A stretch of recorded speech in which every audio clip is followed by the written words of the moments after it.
I won't forget that morning, not if I live to be 100. I counted the men as they marched out of the yard. They had hardly slept for weeks. We of the CID had slept even less, but the nightmare that kept us awake was all the same nightmare.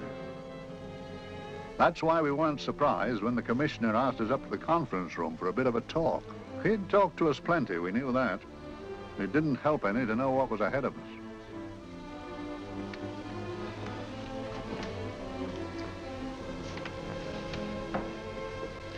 Must we have that window open, Gregson? Oh, shut it if you want to. Chief will be in enough of a temper without having a ruddy blast down the back of his neck.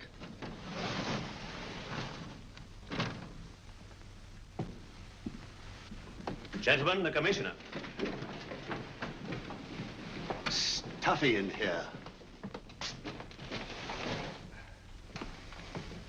Be seated, won't you? Gentlemen, if you wish to know what able men you are, read any of the works of popular fiction that glamorize your achievements, but don't, I beg of you, read the daily papers. They might give you an inferiority complex. I hate to mention it, but we're confronted with a series of the most atrocious murders since Jack the Ripper. And in the meantime, the CID might as well be playing at shove halfpenny for all the good we've accomplished. Now look. Here, here, and here. Each of these red flags scattered through the city stands for a woman brutally murdered, a woman's terror, a woman's death agony. These are no ordinary crimes. These are the works of a fiend who kills first and mutilates afterwards. A ghoul who hacks off a part of his victim body and carries it away with him, a loathsome souvenir of his butchery. 3 women murdered so far, and you haven't turned in one clue. You haven't given me one lead. Here you sit and wait for news of the 4th victim, with your arms folded.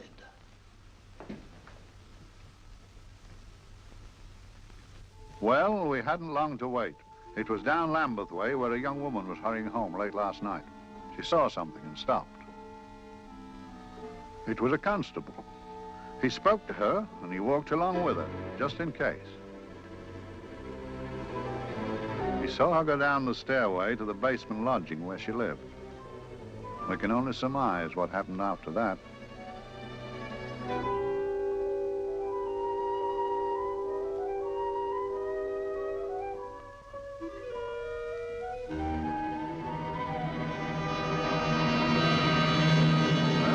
My pride in my pocket and went to see the man who'd so often helped out Inspector Lestrade and myself in the past, Mr. Sherlock Holmes.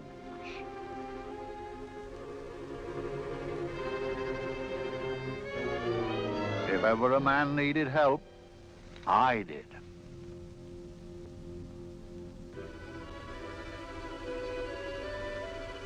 This makes 4, Inspector. 4 defenseless women here in the heart of London. And everyone with the right forefinger hacked off. Not hacked, Inspector Gregson.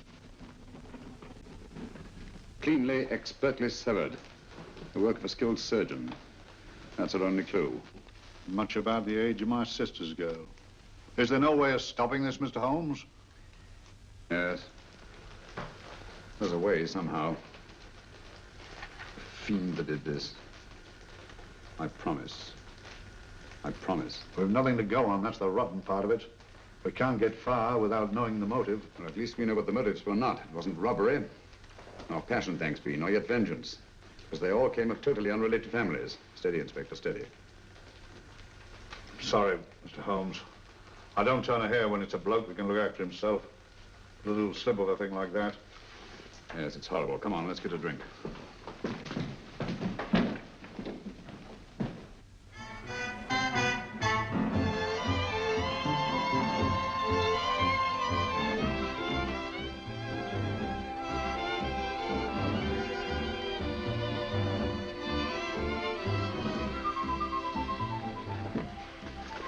Good evening, Mr. Holmes. Good evening, Vincent. Whiskey and soda, please, and a double for my friend here, Inspector Gregson. Very good, sir. Make mine Irish.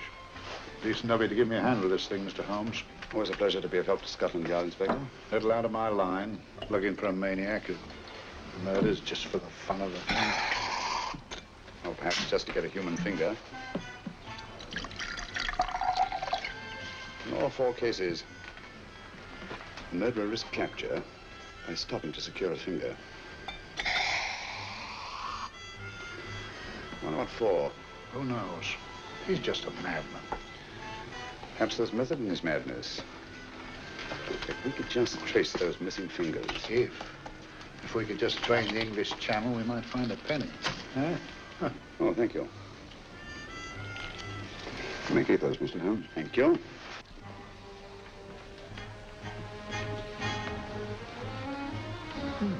Sir George Fenwick, isn't it? Yes. Is that his daughter with him? Don't be so naive, Inspector. You know everyone, don't you, darling? Well, hardly. A week ago, I didn't know you. A week. How fast it's gone.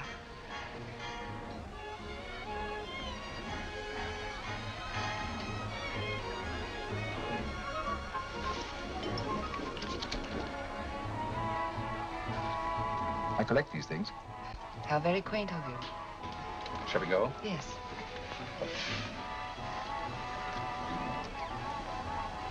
What are you looking at, Mr. Holmes? Again, a very handsome woman.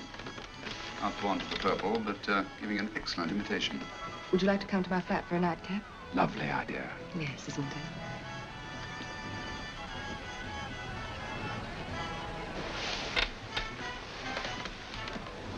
Wonder where she's taking Sir George Fenwick. Don't be so naive, Mr. Holmes.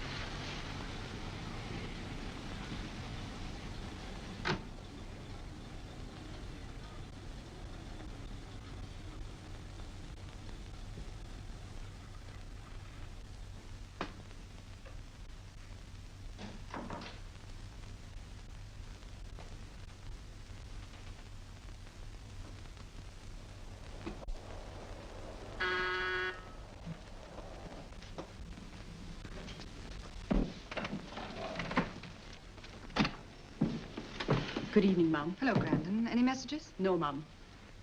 Thank you. Drinks, Grandon. One of your nice surprises. Yes, Mum. I say, you don't mean that, Grandon's a marvel, aren't you, Grandon? Yes, Mum. You wouldn't believe the things she can do. Ah, charming place. Delightful. Really? You think so? I'm so glad. Do sit down. Do you mind? Do I mind? What a question. I don't mind anything, really. Except not being with you. Now, you really don't want me to believe that, do you? Not too seriously. Good. We're both quite grown up, aren't we? Quite.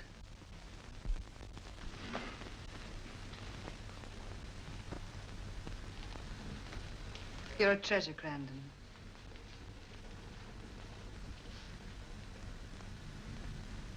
And lower the lights a little as you leave.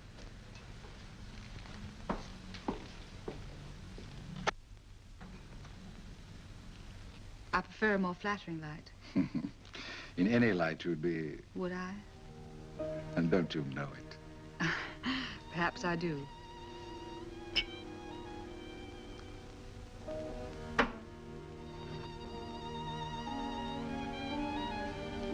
Oh, that priceless woman. You wouldn't believe it, but she's absurdly romantic. She loves dreamy music, and she thinks that we... But we do, don't we? Do we? Well, it's rather soothing, restful. Yes. And we all need rest at times, like tired children who've played too long. You've played with wooden soldiers, I suppose. Funny. Hadn't thought of that for years. Toy boats were my special joy. Anything I could set afloat anywhere. Like this, and this. Toy boats sailing into the Never Never Land. A land of beautiful dreams. Look. Look, odd, isn't it, how the light is reflected? Little specks of light that move and move, like stars on a slowly moving stream. You know, Holmes, I'm very sensitive to atmosphere. No? Yes, I can tell by the feel of this room there's been a murder committed here. It may interest you to know, my dear fellow, it was the other side of that door at the foot of the stairs that the poor girl was murdered. If only I could find it. Find what? The one thing these unfortunate victims have in common that might give us a motive for these murders. There must be something. Another Jack the Ripper, if you ask me, a homicidal maniac. No, Watson. In the case of Jack the Ripper, there was one thing in common. His victims were all from one walk of life, living in the same section of the city. In this case, the murderer chooses his victims from all walks of life and from different sections of the city. No, my dear fellow, this is not the work of a homicidal maniac. It's something infinitely more sinister. Give me the creeps. What on earth are you talking about? Watson, I'm convinced that these murders are only incidental to some larger and more diabolical scheme. That may be, but why the severed fingers? The answer to that question, my dear fellow, is our only hope of solving these mysteries. Dear sister, I am so happy. I had such a lovely holiday at Brighton with you and Alf. And I'm looking forward to being with you again. Poor little thing. Sort of raises a lump in your throat. I can picture her sitting here happily writing this letter. And I'm not bit realizing that she's shortly going to her death. Hello? Gregson. Oh, there you are, Mr. Holmes. I've been looking for you everywhere. What's happened? Murder in Edgware Road, not half an hour ago. Woman? Yes. And the right forefinger cut off clean.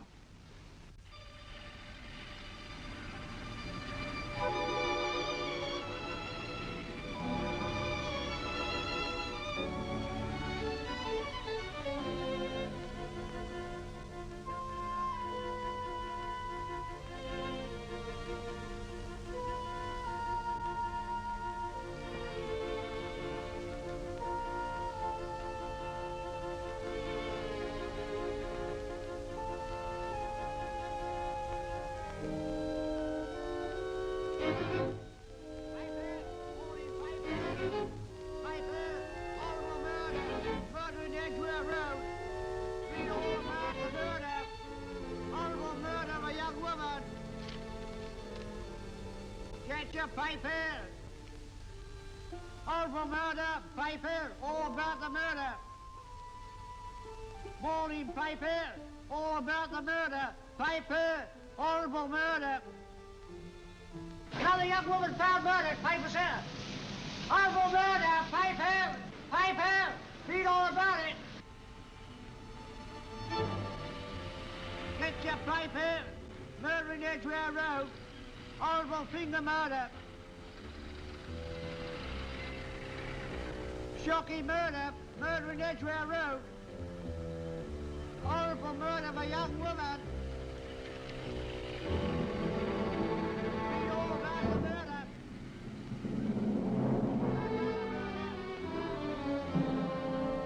Only fancy, Mum. There's been another of those horrible murders. Dear, dear, how shocking. Yes, Mum. I really don't feel quite safe here myself. Oh, dear.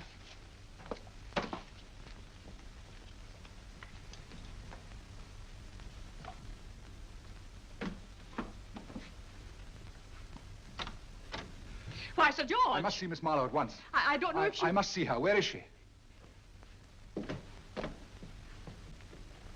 Lydia. Why, Sir George, what is it? What happened? I don't know. You'll have to help me. You've got to help me. But I don't understand. Listen, I woke up a few minutes ago in a cheap boarding house off Edgware Road. I don't know how I came there. I don't know when. The last thing I remember is being here with you. Calm yourself, Sir George. When did I leave here? Well, it was about, It was 10:45, Mum. Precisely. You seemed, forgive me, just a little distressed. Detached, not interested. I thought I'd said something to offend you. I don't remember.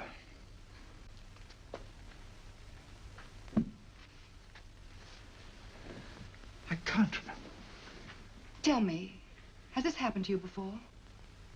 Before? Well, there is such a thing as amnesia, you know. If it was 10:45 when I left you, it was 9 this morning when I woke.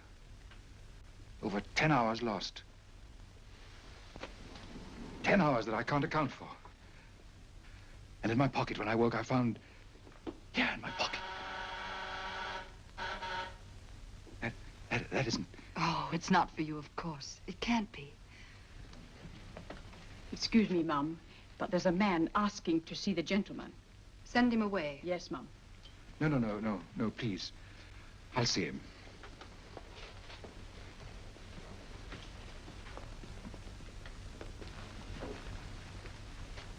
Well? Delightful room. Not much like the place you woke up in this morning. You followed me here? Yes. Are you a detective? Oh, no. Quite the contrary. Don't be afraid, Sir George. You know my name? Oh, yes. A very old and highly honored name. And being the bearer of such a name, and also a very wealthy man, I thought you might care to possess yourself of this trifle. Rather than let it fall into the hands of the police. It is yours, if I'm not mistaken. The initials, GF.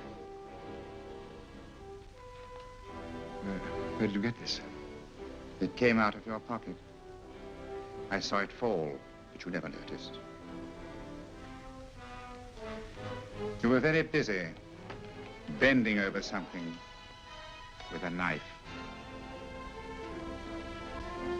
Then you put something in your pocket.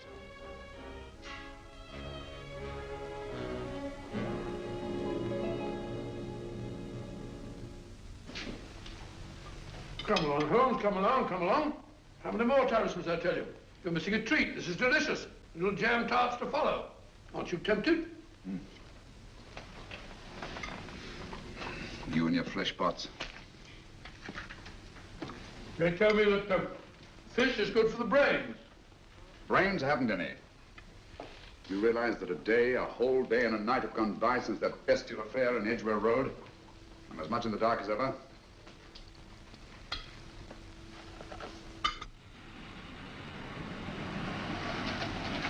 Hello, here comes a client, unless I'm very much mistaken.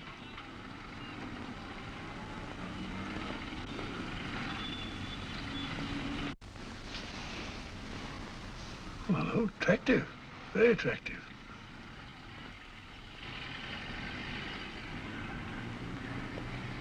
Obviously, she left home under the stress of some very great emotion. How do you know that? She isn't wearing any gloves. A startling omission in a young lady of fashion. Oh, she didn't put her coat on. Open car, too.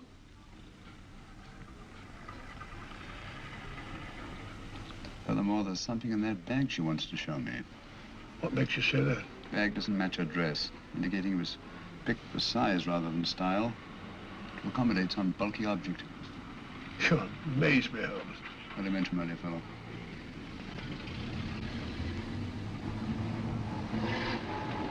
Well, that's interesting. What is?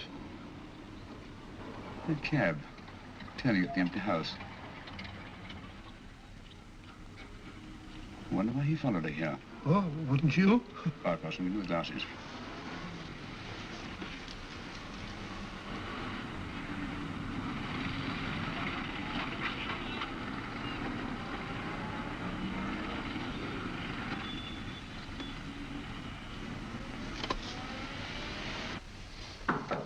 Well, we shall soon know. Yes, Mrs. Hudson? It's a young lady, sir. Most urgent. Ask her to come in. Go right in, miss. Mr. Holmes? Yes, this is my friend, Dr. Watson. How do you do? How do you do? Mr. Holmes, you must excuse me, please. Yes, well, won't you sit down? Come along. May I? It's quite all right. Thank you.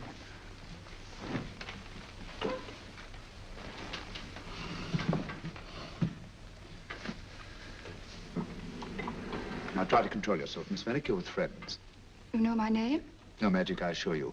I've often seen your picture. You're the daughter of Sir George Merrick, aren't you? Yes. It's about my father that What about your father, Miss Fenwick? Oh, I don't know what to do. He's always been the nicest, dearest person. Only since Mother died. Yes, we do. We know. So I didn't think anything of it when he was away all night before last. But he didn't come home until yesterday at tea time. Didn't come in for dinner at all.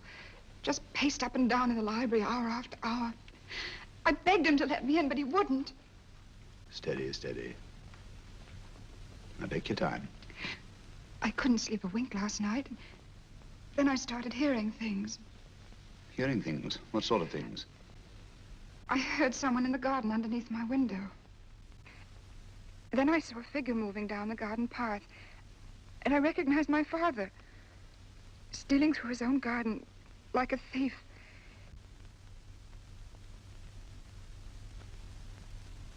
He had a spade in his hand, and he stopped by the greenhouse where he started to dig. This morning, at daybreak, I stole out into the garden and I found this.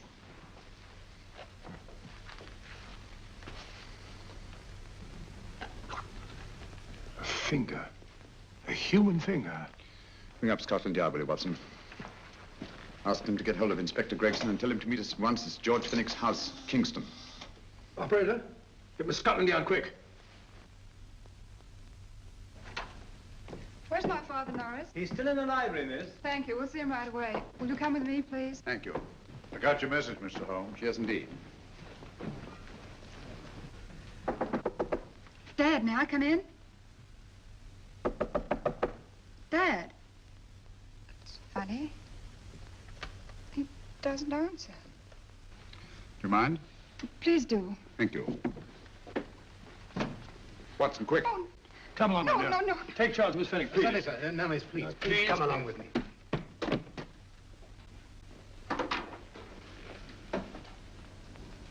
Dead? Yes. What do you make of it, Doctor? Shot in the back, between the second and third ribs. The bullet undoubtedly had penetrated the heart. Look at the powder marks on his coat. I was afraid of this. What do you mean?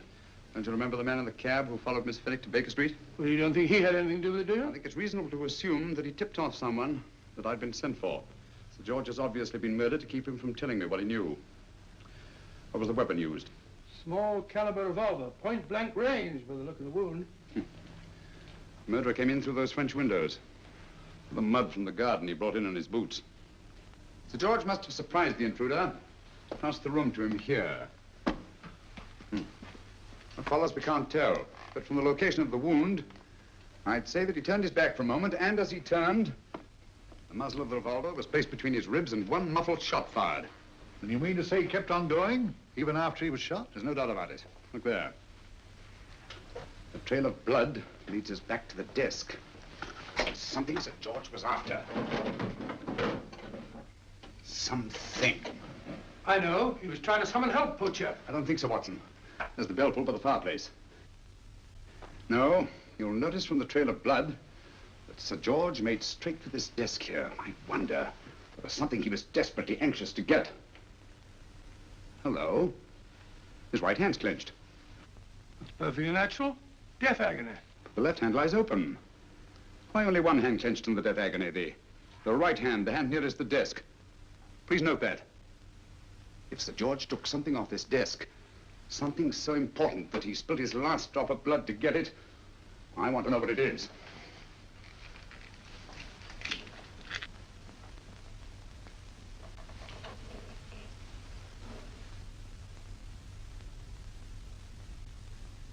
It's nothing but an ordinary match folder. Where does that lead us? I imagine to something very important, Gregson. This match folder's from Pembroke House. Why shouldn't it be? He was there, you know. We saw him yesterday. Yes, but the effort he made after he was shot to get hold of this match folder. It's just possible he wanted someone to remember Pembroke House. He may have wished to recall it to someone who saw him there. Someone who, like ourselves, saw him with a woman.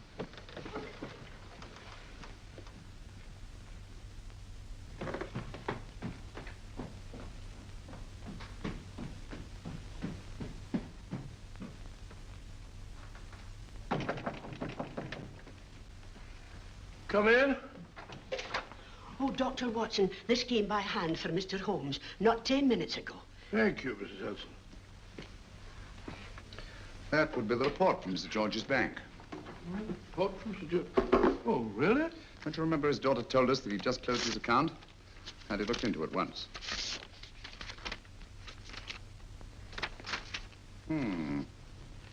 He drew out his entire balance in cash, nearly £10,000, yesterday, just after that young woman was murdered. What does that suggest to you, Watson? But he paid it out to someone. Precisely. I smell the faint, sweet odor of blackmail. You don't think he paid it out to someone who saw him murder the McLean woman? Sir George never murdered anyone. But he did have that woman's finger, and he evidently did have and pay out a lot of cash. That's the terrifying part about blackmail, Watson. The victim is afraid to fight the accusation, no matter how false. Once the accusation is made, his name is smeared, and sometimes his life is ruined. Well, Sir George didn't commit these murders. What fiend did? I rather think they're not the work of any one man. Oh, come, Holmes. You don't expect me to believe there's a whole organization going about killing people and chopping off their fingers. No, it's possible, quite possible. Well, whoever's behind all this thing must be out of his mind. On the contrary, my dear fellow, if my assumptions are correct, this little scheme has behind it the most brilliant and ruthless intellect the world has ever known. You don't mean Professor Moriarty? I do. Oh, steady, Holmes. You've got him on the brain. This is the third time in as many months you've suspected him of unsolved crimes. He's dead, you know. Is he? Is he? You know he is. He was hanged in Montevideo, well, over a year ago. I know that someone was hanged in Montevideo under that name. But I'll stake my reputation that Moriarty is alive and here, now, in London. Hello? Yes, Dr. Watson, wait a minute. You me? Oh, yes? This is Dr. Watson speaking. No, I'm afraid I've retired. I don't practice anymore. What? Oh, that's a different thing. An emergency case. Well, just a minute. Yes? Yes, well, see, she's not moved. Remember that? Don't touch her till I get there. Fractured case in McCardle's Mews. Heavy woman. 14 stone. Look at dust. 14 stone. Just the sort of person who would hoist herself up on a stool to feed the canary. There ought to be a law against fat people keeping little dicky birds. Well, so long, old man. I shan't be very long. Haven't used that bag since I brought little Amelia. What's her name in the world? She grew up to be a very unattractive child. Well, who wouldn't with a name like Amelia? Oh, Amelia. Amelia.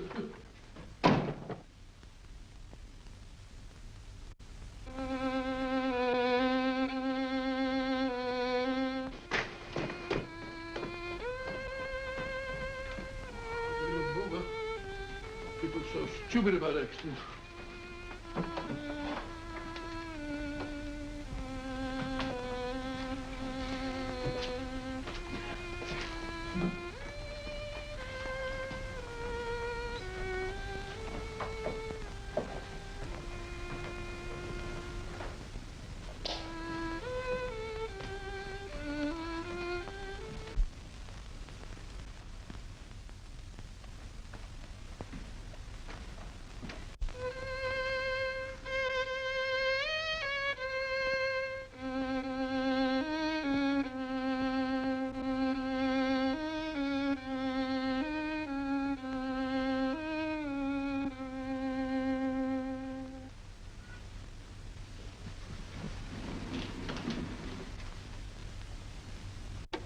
Oh, Professor Moriarty. Not that I wish to appear inquisitive, but to what am I indebted for the pleasure of this visit? Scotland Yard will be interested. It's very convenient for me to have Scotland Yard think that I'm still dead in Montevideo. I never dreamed of fooling you. Thank you. The thought occurs to me, Mr. Holmes, that there are some advantages in living within the law. You're very comfortably fixed here, aren't you? As I get on in life, the little comforts appeal to me more and more. Oh, I beg your pardon. Won't you sit down? Thank you.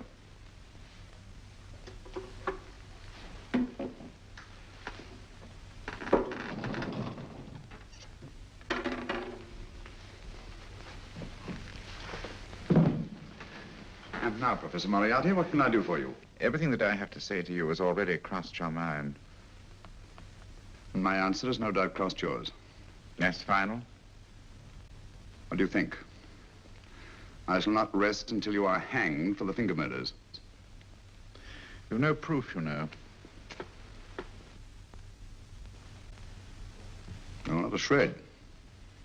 But I have you. I could turn you over to the police here and now. You could. But if you did, you'd never see Dr. Watson again. Oh, the telephone call. Quite. I rather assumed you had taken some such precaution. Or I should have snatched up a revolver and indulged in a fit of heroics when you came in. Very smart, aren't you? Not smart enough. Or I should have anticipated you. But if any harm comes to Dr. Watson, I shall seek you out. I shall not rest until I find you, and when I do... No harm will come to Dr. Watson this time. But I can't answer for the future. Mr. Holmes, I should strongly advise you to drop this case. Don't be silly. Think it over. We've had many encounters in the past. You hope to place me on the gallows. I tell you, I shall never stand upon the gallows. But if you are instrumental in any way in bringing about my destruction, you will not be alive to enjoy your satisfaction. And we shall walk together through the gates of eternity, hand in hand. What a charming picture that would make. Yes, wouldn't it? You know, I really think it might be worth it.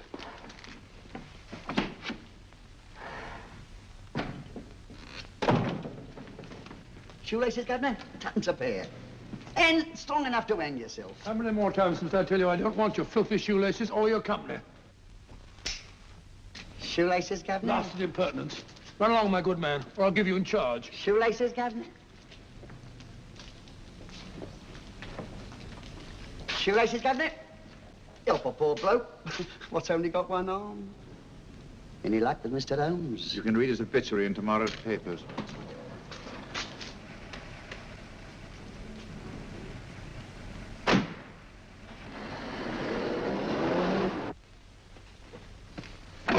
Oh, there you are, Watson. Come in.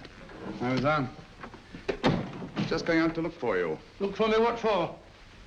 Suppose you don't think I know my way about. Well, you're right, I don't. Blast all practical jokers anyhow. Know where I've been? On a wild goose chase. Exactly. There's no such number in McCardle's Muse. Some fool's idea of a joke. Did you see anyone? No, nobody especially. Only a whining old idiot selling bootlaces. Persistent beggar, wasn't he? Stuck to you like grim death. Huh? How do you know? And finally left you for someone who looked like Philip Pickings. Someone, my dear Watson, was Professor Moriarty himself. What? He's just called on me. Moriarty here and you let him go? But you must be out of your mind. Why? Well, he bluffed me into believing that he was holding a friend of mine as hostage. Friend of yours who? Oh, nobody very important, just a fat, lazy fellow. Medical man, I believe. Medical man? Do I know him? Yes, I think you do. Fellow by the name of Watson. Watson, never heard. Who, me? I'm afraid so, old fellow. Your street hawker's job was to do away with you in a certain contingency. And you let Moriarty go? Because of me? I had no choice. I can't afford to lose you, old fellow. Well, it's very decent of the old chap, I must say, but... I wish you'd nabbed him. We shall, never fear. I know the motive for the finger murders. All I have to find out now is the method used with the blackmail victims. Method? Yes. How does Moriarty get them to the scene of the crime? How does he plant those severed fingers on them? And how does he scare them into believing that they may have committed those atrocious murders themselves? Curious.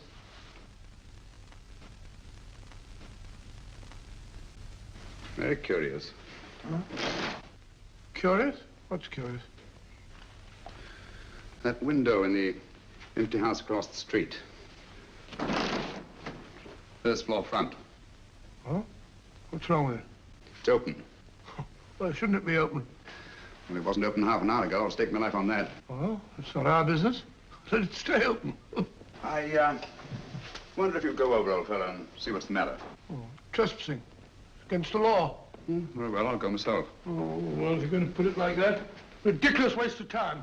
Going about shutting windows at this hour of the night. Yeah, you better take this torch. Well, take what? Dignified job for a doctor. Dr. Watson, the torchbearer. And what do you propose to do? Sit in a comfortable chair, I suppose, and read a good book? That's a very good idea. Yes, very good idea. While I play night watchman, you have a nice read. Mm-hmm. Good night. Have a good time. Have a good time? What do you mean, have a good time?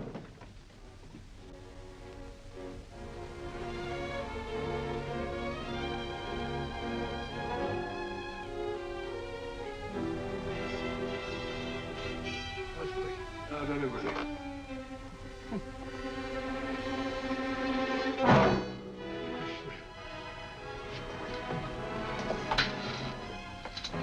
What on earth is for? Oh, umbrella stand. Pretty little thing to keep about the house. Must have been a pet.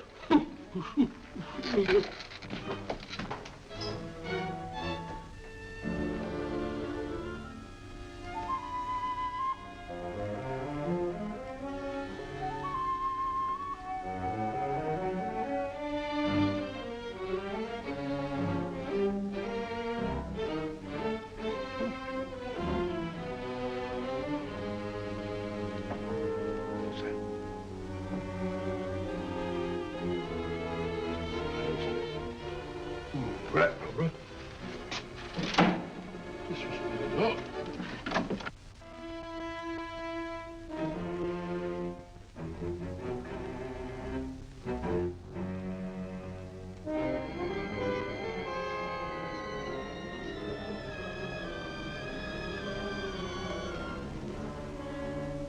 While he sits comfortably reading a book.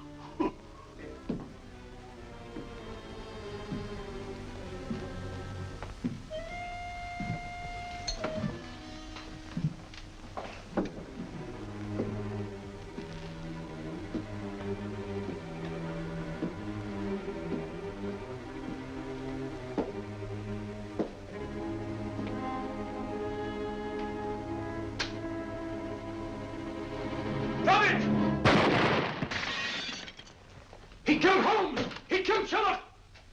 Watson. You? But I saw him shoot you a second ago. Not me, my dear fellow. Merely the bust of Julius Caesar.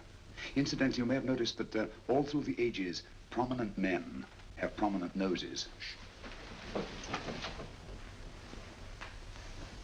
Oh, I'm afraid we're in for terrible trouble again with Mrs. Hudson. Windows smashed, plaster all over the floor. Get up, you. Corporal Williams, Middlesex Regiment.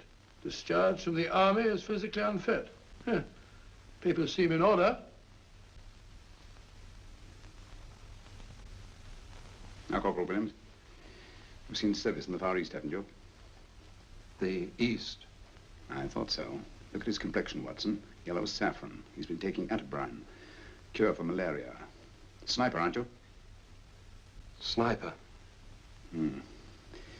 Why did you try to kill me? I had to kill him. I had to. Oh, snap out of it. Stop it, Watson. He's shamming. No, he isn't. Who told you to kill me? She told me. She told you?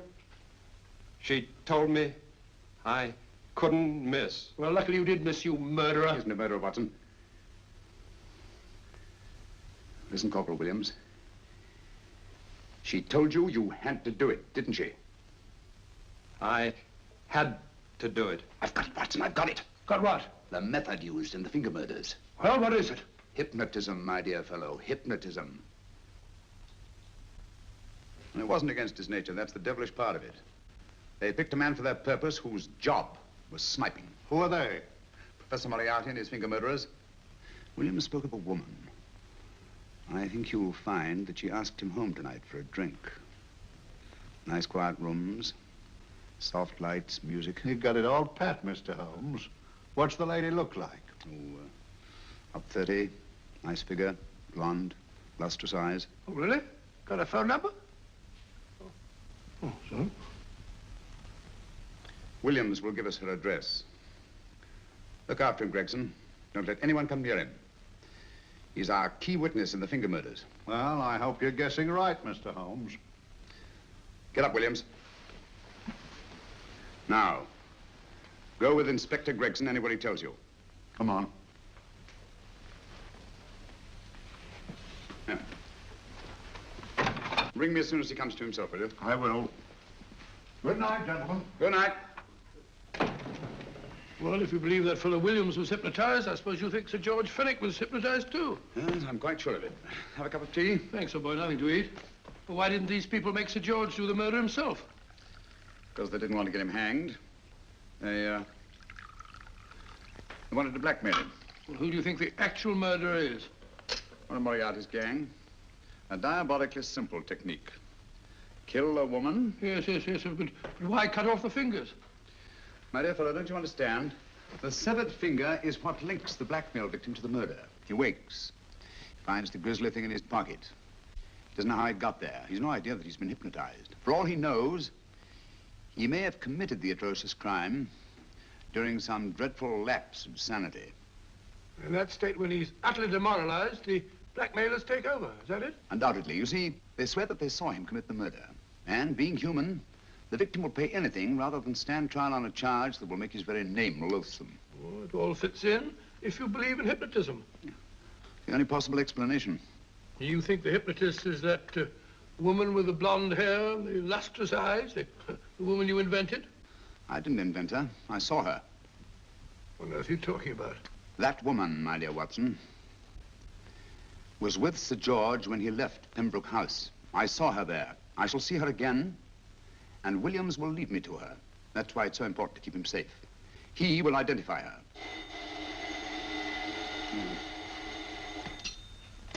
Hello? Yes? Inspector Gregson? What? I'll get every constable in the district. Yes, I'll be over at once. What's happened, Holmes? Williams is missing. Great Scott! Come on.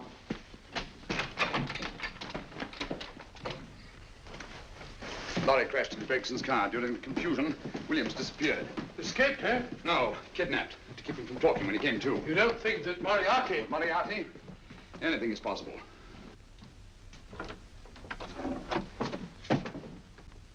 Williams! Dead. You see, anything is possible.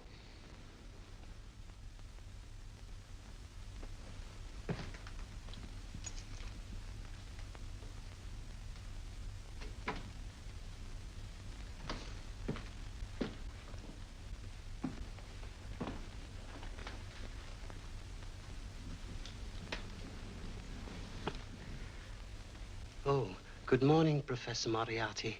You startled me. I'm dressing another dolly, a dear little nurse. Is there anything wrong with your finger? Just a splinter. Nasty things, splinters. Most trying. One can't be too careful, but I'll get it out for you. I have the very instrument to help you.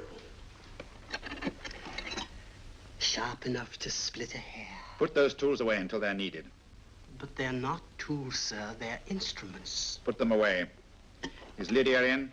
Yes. But really, you should let me... Get dressed. Holmes and Watson just left Baker Street for the Mesmer Club. Mesmer Club? The meeting place of all the top hypnotists in London. Do you suppose that Mr. Holmes is onto our method? If he suspects, it's merely a suspicion. It's our business to see that it ends there. I hope you're right. Williams passed away before he could talk, remember? What do you want me to do?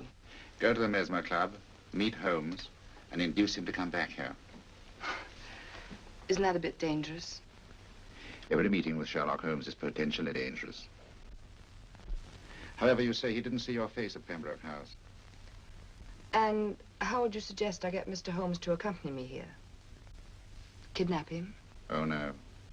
Holmes has one weakness, his insatiable curiosity. If you can arouse that, you can lead him anywhere. It's up to you to take advantage of any opportunity that may arise. This way, please, gentlemen. I'll tell Dr. Onslow that you're here. Thank you. So this is the Mesmer Club. If you ask me, hypnotism is a lot of mumbo-jumbo. Oh, come now, Watson. As a medical man, you must admit that hypnotism has its place in modern science. That may be, but 90% of hypnotists are crooks of the worst kind. Nothing more than a lot of charlatans exploiting weak-willed morons. Ah, Dr. Onslow, I believe. Happy to meet you, Mr. Holmes. Your brother Mycroft suggested I might be of help to you.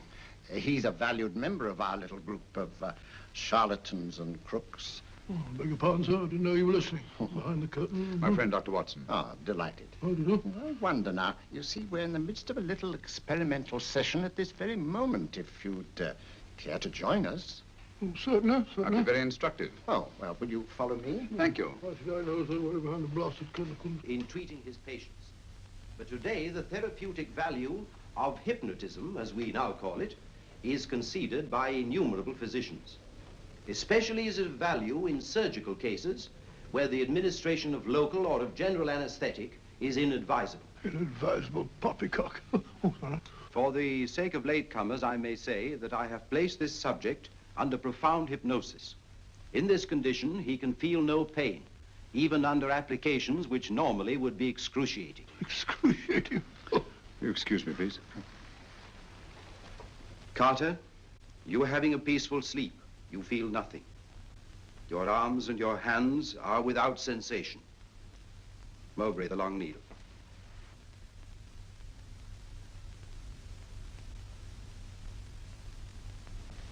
Carter, give me your right hand.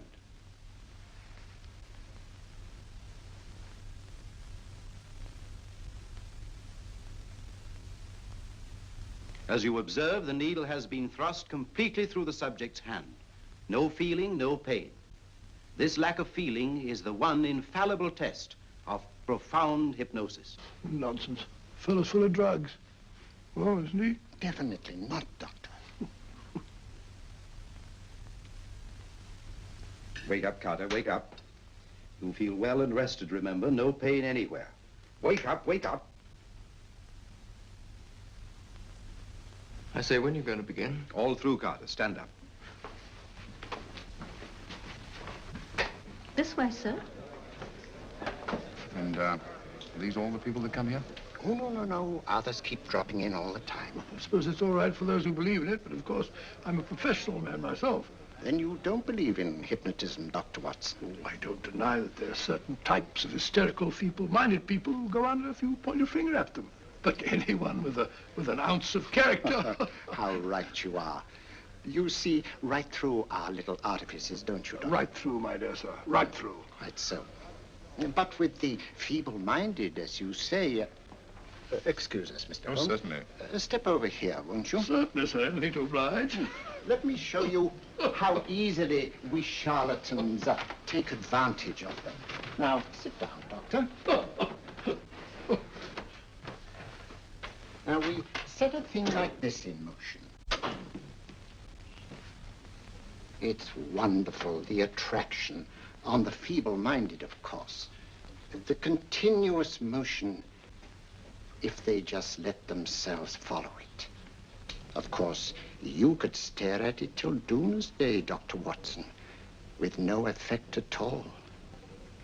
Still, it might make you a little drowsy, like the white ribbon of road at night when you're driving. The rhythm is smooth, unbroken, and the road goes on and on, round and round, always the same, winding and winding. And you're drowsy, you're tired.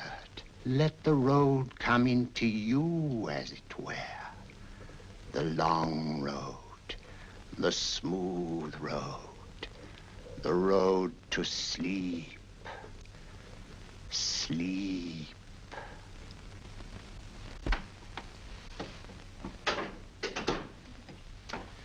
Open your eyes.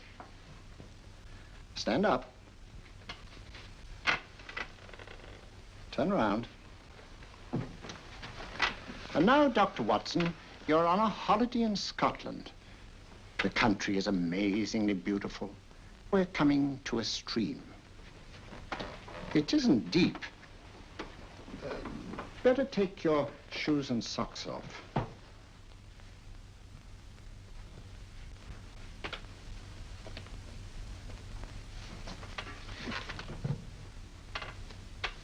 Roll up your trouser.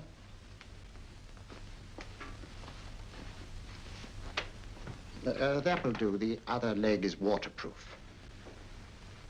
Turn around. Mind the pedals.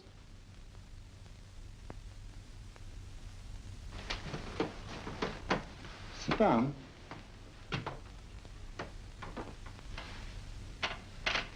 Wake up now.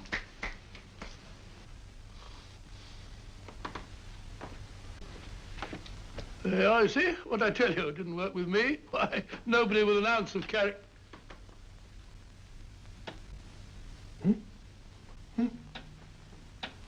I think you'll need these.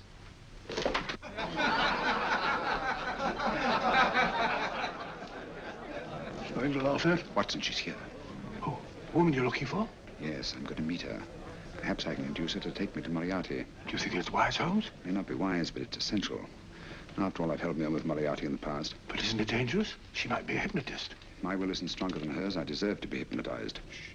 I feel I must protest, Dr. Onslow. I was told this was a gathering of serious students of a great science, and I find myself in a company of buffoons. Oh, my dear madam. Elliott's and Esdale Braid. Were those men martyrs for the truth? That you may laugh over your childish, cruel tricks? I must say I'm in complete agreement with you, madam. This was most unnecessary performance, Dr. Onslow. Beg your pardon, sir. My name is Holmes, Sherlock Holmes. At your service, madam. Thank you, Mr. Holmes. I'm afraid I've created a rather embarrassing situation. But you see, I'm interested in the serious study of hypnotism. So am I, too. Perhaps we have something in common, Mr. Holmes. Perhaps we have. Would you join me for a cocktail at Pembroke House? I should be delighted. Good.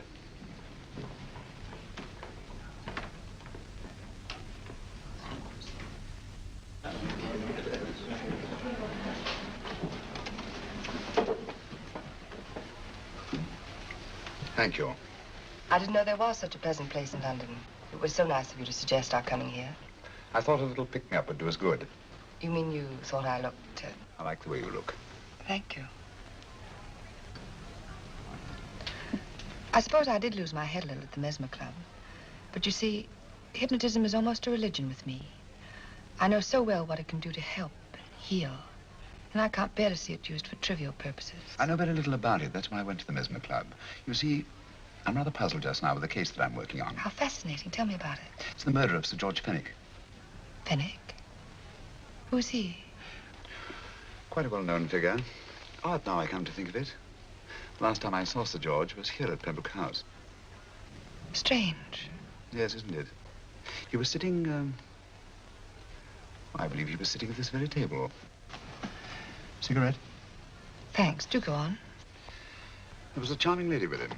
He was lighting a cigarette.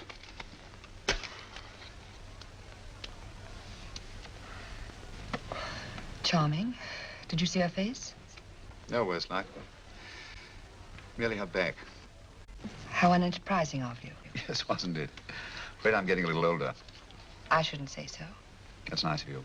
Still, the first time in my life, I've got hold of a case that's beyond me. I'm actually losing sleep over it. You know, Mr. Holmes, I believe I could help you. Really? I should be very grateful. You're amused.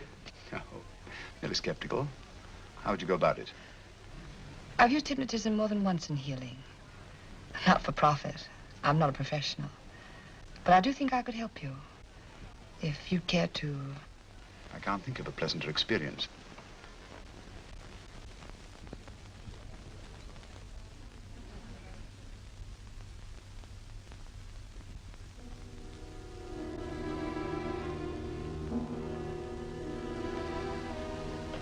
Low lights, music, is that all there is to it?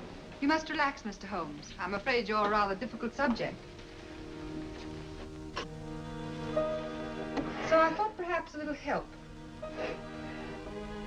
Materia medica might be advisable. Drugs? No, I'd rather not, if you don't mind. As a matter of fact, I'd rather not myself. But Schrenk-Notzing he practiced in Munich, you know, believed it the best means for difficult subjects. Do you mind? Well, as a matter of fact, I don't approve of sedatives. Just as you wish. We don't have to go on with this at all, you know. Wait a minute. Wait a minute. All right. I'll take a chance.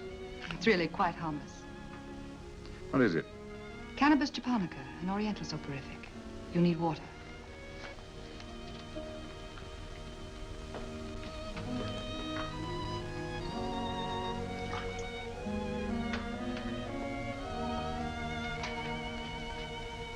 Thank you.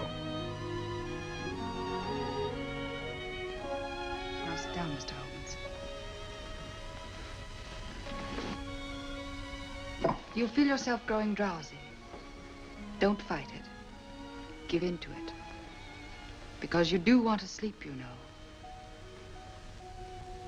Just fix your eyes on this one white flower floating on the water. Empty your mind of every other thought. Follow the motion of the water. So smooth, not a ripple. Waters of forgetfulness. Steady, deep, strong. Strange, isn't it? How the light is reflected. Little specks of light that move and move.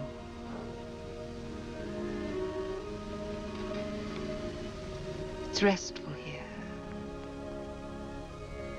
It's peaceful. It's friendly. And you're very close to finding what you're looking for. You'll find them soon now. The guilty ones. When you're rested, gentle waters closing over you.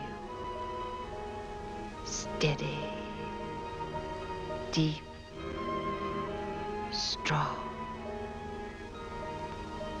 drawing you down, down, down.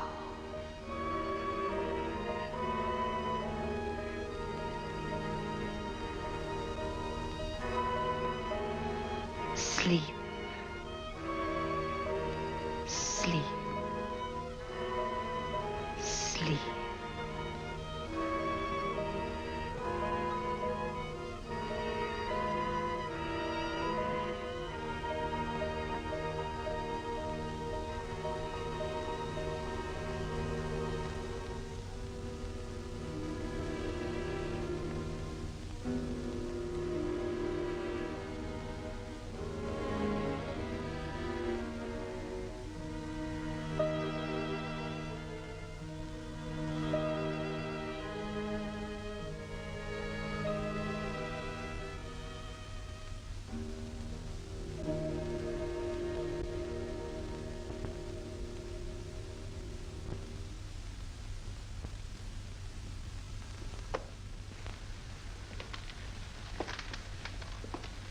Here he is, Professor Moriarty. Stand up, Mr. Holmes.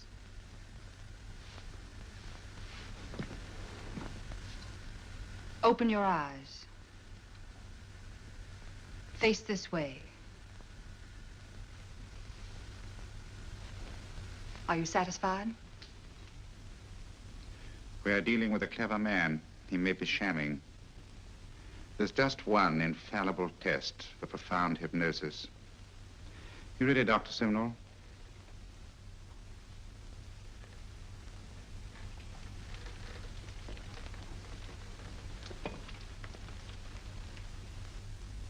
That will do, Doctor. He couldn't fake insensibility to the knife. I congratulate you, Lydia. Turn round, Mr. Holmes. Now walk to the desk.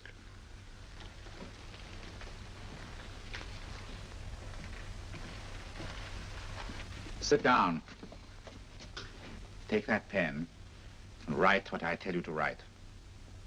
I have at last found a case which I cannot solve.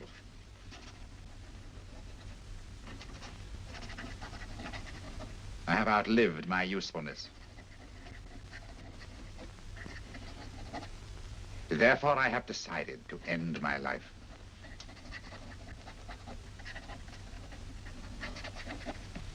Sign your name.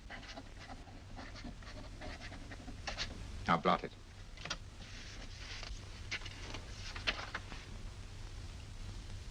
Fold it up and put it in your pocket. Come, Mr. Sherlock Holmes. Go out onto the terrace. But it won't look like suicide, sir. I'm sorry, but Mr. Holmes' injuries must all be self-inflicted. Let's walk a little, Mr. Holmes. It's so pleasant here in the garden. Just step up here onto the terrace. It's a nice, broad terrace. Now turn to the left, walk slowly to the end of the terrace.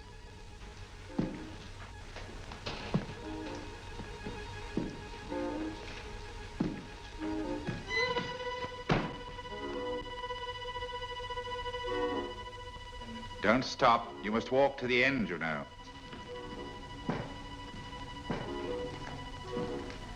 The end leads to an open doorway. You can pass through it in perfect safety. In the room beyond the doorway, you'll find what you've been looking for. Must you drag this on? This is the moment I've been anticipating for a long time, my dear. Go on, Mr. Holmes.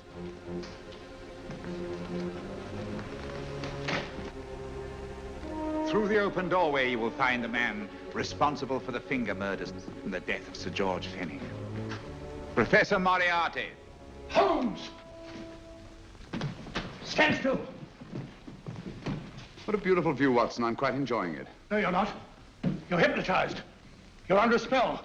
Stand still. Don't move. Steady, Holmes. Steady does it. Stand perfectly still where you are. Nonsense, Watson. You don't know what you're doing. Of course I know what I'm doing. You mean you're not hypnotized? Certainly not. Then get off the wall, you idiot. Oh, look out! Holmes! Dear fellow. What were you doing up there? Holding the fort until you arrived. What kept you? Well, I ran into a spot of trouble on my way to Scotland Yard. I was arrested for exceeding the speed limit. Your luck seems to hold, Mr. Holmes. Well, I'd hardly call it luck, Professor. You see, I substituted a drug of my own for the one that this dear lady pressed on me. You are clever, aren't you? A drug that, although it leaves the subject conscious, renders him quite insensitive to pain. That accounted for my lack of reaction to Dr. Simnel's knife. Well, Gregson, quite an impressive haul. Even Inspector Lestrade himself couldn't have done any better. Thanks, Mr. Holmes. Take him away. All right, put her in the van. I was right, Mr. Holmes. You are a difficult subject. Thank you. And now, Professor, our score is settled. Au revoir until I see you on the gallows. The rope has not been made that'll go around my neck. Come on.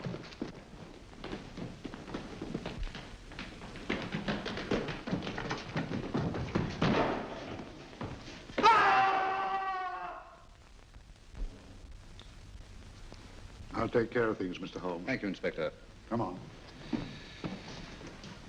An evil man, Holmes, but what a horrible death. Better than he deserved. What are you thinking of? I'm thinking of all the women who can come and go in safety in the streets of London tonight. Stars keep watching their heavens. And in our own little way, we too, old friend, are privileged to watch over our city.